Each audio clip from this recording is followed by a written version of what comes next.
Let's talk about ghosts. And try not to get canceled or hate messages.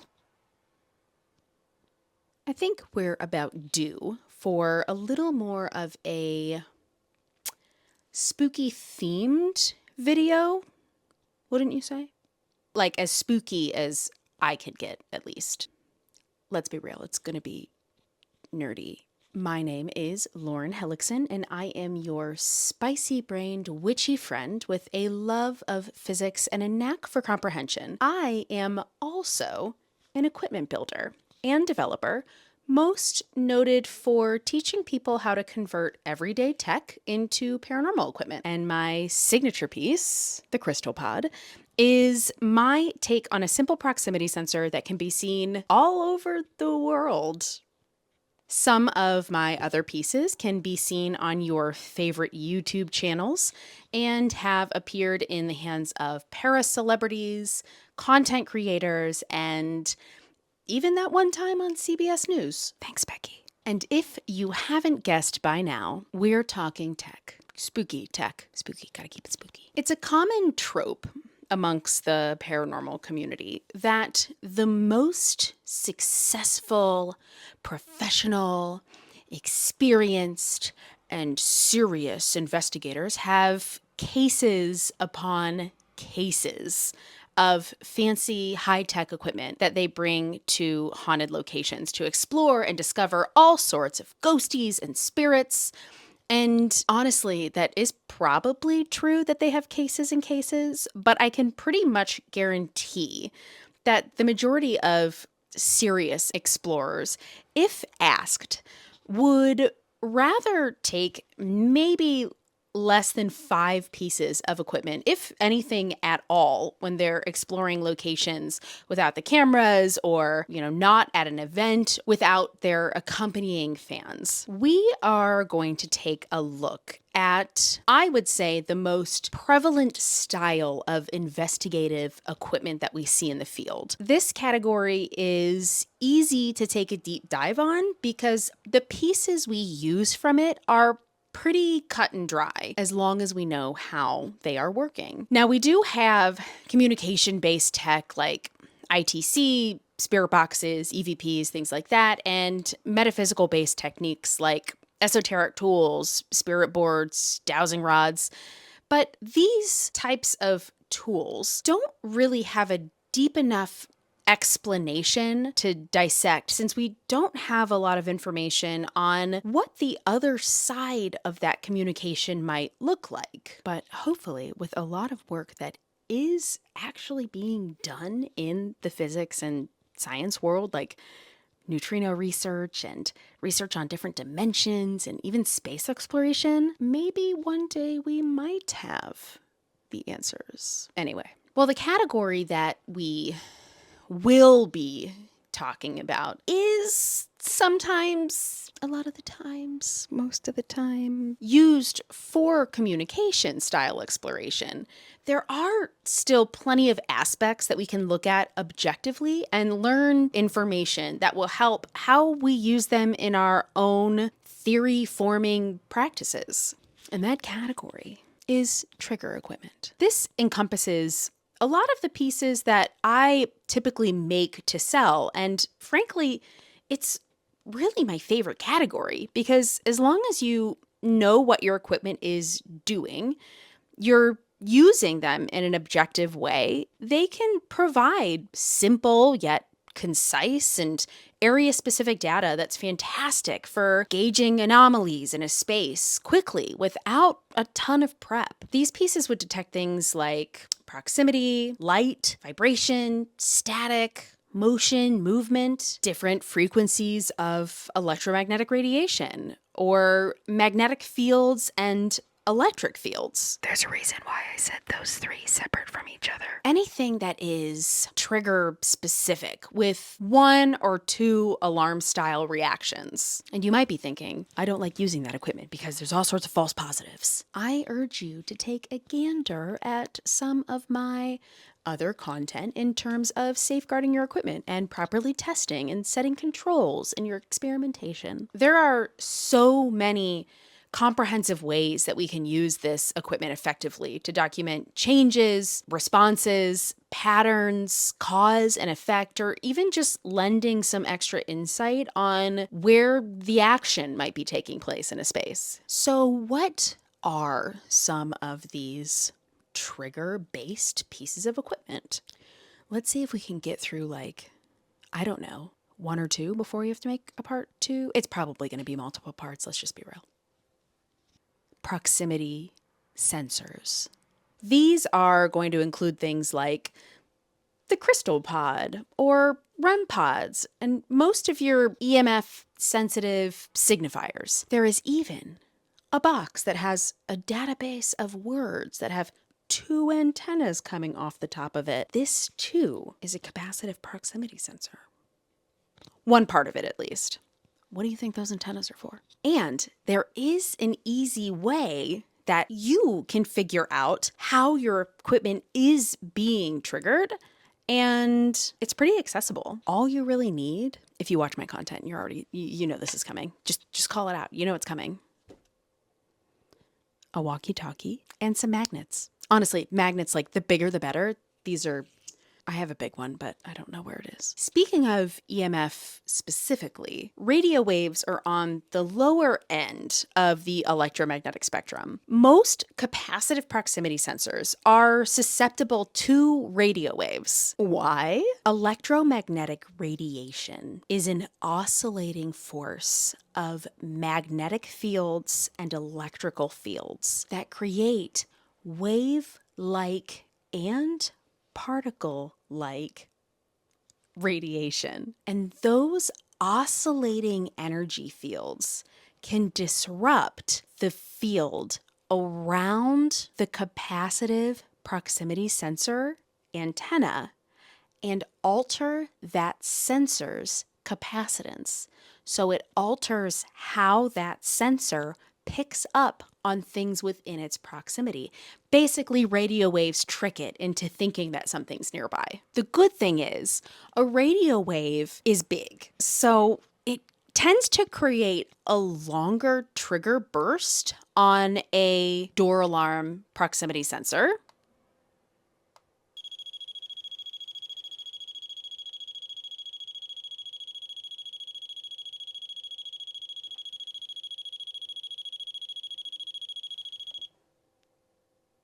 It's not always going to be that long, but it's typically longer than something like, and it will trigger a longer, higher tone burst on a proximity sensor that has an oscillator or that has distance recognition. I need to find the antenna. I don't use those ones a lot. Oh, there's a tripod. That's nice.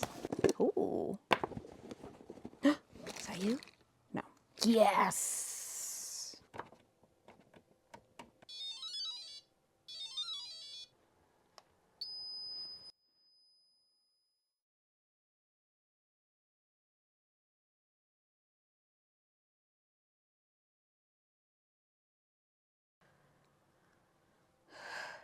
Honestly, no matter what your equipment says it does, the first thing I literally do whenever I have a new piece of equipment or I want to test somebody's equipment, I point a walkie-talkie at it. Like, just in case. What about the electromagnetic sensitive pieces of equipment that might be trigger-based that aren't affected by radio waves? These pieces might state that they only detect natural sources of electromagnetic radiation,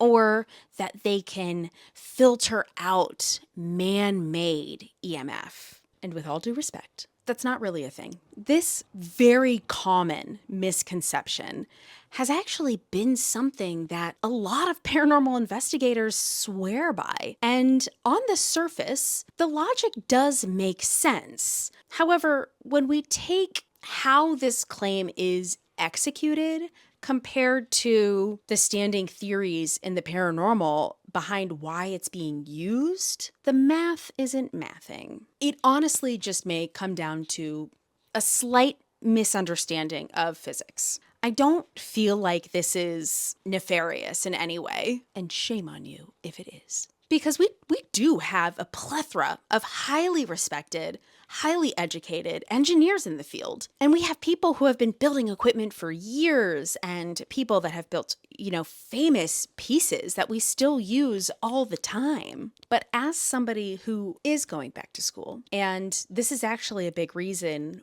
why I have decided to go to school for electrical engineering and physics, is that there isn't really a heavy need or a heavy load of purely physics-based classes, let alone of the quantum level or even extensive electromagnetism education when it comes to becoming an electrical engineer. And how many physicists who moonlight as ghost hunters are there out there? Though if you are a physicist that is a ghost hunter, can we be friends? In my journey with building and developing different types of equipment and some that I even sell, I have tested a lot of trigger specific equipment from a wide range of different builders. So this isn't looking to discredit or bash or expose anyone. It is encouraging progress, development, and encouraging us to take the field to the next level. Lauren, stop over explaining something and just tell us what you mean. Okay, fine.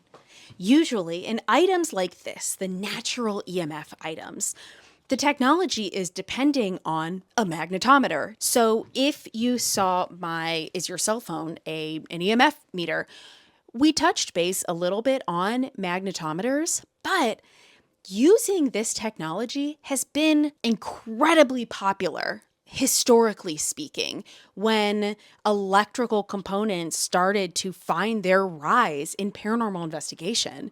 I'm talking, I have it confirmed by old timers in the biz that magnetometers were a very, very popular piece of equipment. When we think about the word electromagnetic radiation or electromagnetism, we hear those core words, electric and magnets. To go even further, maybe you even know that electromagnetic radiation is comprised of electrical fields and magnetic fields. However, magnetic fields and electromagnetic radiation are different. What is the difference? Oh my God, I'm so glad that you asked. To put it simply, a magnetometer, like the one in your phone or a wide variety of paranormal equipment, they're made to detect static magnetic fields,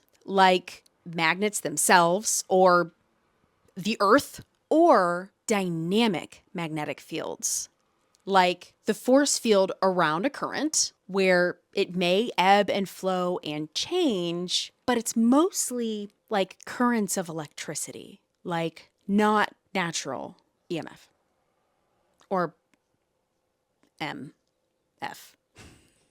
Now, while a magnetometer could potentially detect the magnetic current that is oscillating within an electromagnetic field, because typically they're made for that static or dynamic, stronger magnetic fields, the oscillating EMF would have to fall around the 300 kilohertz range. And those are typically radio waves and some lower frequency microwaves. So the potential for something using a magnetometer being triggered by radio waves, though very low, isn't because it's able to filter out the radio waves. It's literally just because the radio waves are oscillating too fast for it to pick up on. So why do pieces of equipment like these seem to be maybe more accurate? Because they don't go off as often as like a plastic proximity sensor. It's mostly because the magnetic fields that are present, especially the dynamic ones, are probably more common than the ambient electromagnetic radiation, even like radio waves. Honestly, when in doubt, point a walkie-talkie at it or take a magnet, bigger the better, and just wave it around the device. Electromagnetic sensitive stuff will go off with your magnet, but those natural EMF devices will also go off with the magnet. And then now you know the susceptibility of a magnetic field, how you can safeguard against them, not putting them on metal objects, making sure that we are accounting for any electrical wires going through the ground, going through the walls. Understanding how it works is so important because a natural EMF device will go off more around outlets and electrical lines in a location than a capacitive proximity sensor will. So really, sometimes having both is very useful. You just have to know how it works. Can we all say it together? We should all say it together. Everybody, how do you know it works if you don't know how it works? When it comes to paranormal equipment, these trigger devices, especially the proximity sensors, they really carry such a diverse application, cut and dry results, and they can sometimes be incredibly objective when used appropriately and with the proper due diligence, like educating ourselves on the how and the why, and taking the time to do experimentation and troubleshoot aspects of the tech. Going beyond what we've seen, heard, or assumed how something works really changes the game on the data that we're trying to collect, especially if you present your findings or want to start approaching the paranormal in a more academic or science-focused way. Even if you're someone who just wants to figure out a good way to try to further the field. You're never going to read a scientific journal article about an experiment where the scientist says, well, I'm not super sure how this works, but look at that cool thing it did. I don't know how it works, but look at this validation that tickled my confirmation bias. The paranormal field is heavily based on two things: entertainment and sometimes religious or spiritual validation. Finding hasty answers helps us as humans deal with our vulnerability, our mortality, or our fear of the unknown. It allows us to both wonder and be safe. I feel like it encourages those quick and fulfilling answers because the alternative can be rather daunting. I know that a lot of you will disagree with that opinion. But ask yourself, how sure are you that there's something out there? How sure are you of your own personal experiences? Even though these may have a broad personal answer, those are still answers that give us our personal belief systems. What if, for a moment, we put those beliefs away in a box and we say, maybe that didn't happen how I remembered. It doesn't necessarily make us wrong. It actually expands the possibilities. And it expands the possibilities of the answers that we could hopefully figure out together. Happy hunting.